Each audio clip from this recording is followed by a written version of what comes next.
My wife had been organizing her girls' night out for weeks. She kept insisting it was only her and her girlfriends, no men allowed, no interruptions. She even chuckled, saying, "Don't worry, it's just us ladies. No guys are invited." I wanted to believe her, so I didn't press. Still, the way she emphasized those words put me on edge. She sounded almost defensive, as though she were making sure I wouldn't check on her. The evening began like any other. She dressed up more than usual, took extra care with her makeup, and wore a dress she hadn't worn in years.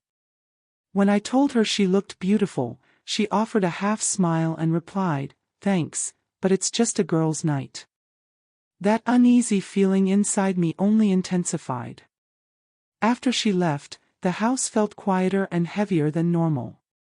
I tried to lose myself in TV and work, but the sense that something was wrong kept nagging at me. Finally, driven by restless suspicion, I opened the location app we'd both installed years ago for emergencies. To my surprise, her dot wasn't near the restaurant she'd said they'd be at. Instead, it hovered over a swanky rooftop lounge downtown. I argued with myself for a long time before deciding to drive there. Part of me didn't want to know, but another part couldn't ignore what the map showed. When I arrived, I parked out of sight and went into the building. What I saw on the rooftop shattered the trust I'd been clinging to. My wife wasn't with a circle of women. She was sitting with two men and another woman, laughing, drinking, and leaning in with far too much ease toward one of the men. I stood hidden behind a column, stunned, just watching her.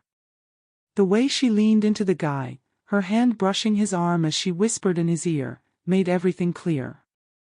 It wasn't an innocent girl's night. She had lied, plain and simple. My chest tightened, but instead of confronting her then, I slipped away quietly. On the drive home, my fury cooled into something colder and more purposeful, a calm, deliberate plan for revenge.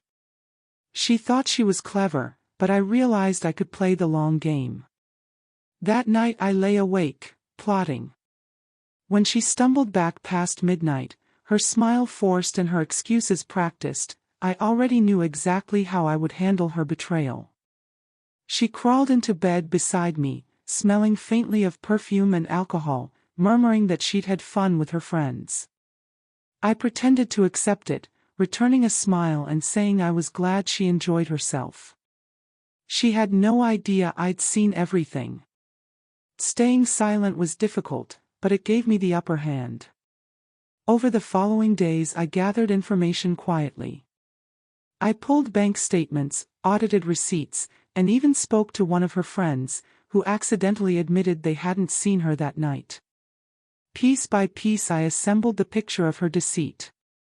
She'd been sneaking around more than once, using these supposed no guys allowed nights as cover. Rather than confront her directly, I chose to strike where it would hurt most, her reputation and comfort. We had mutual friends and family who thought highly of her.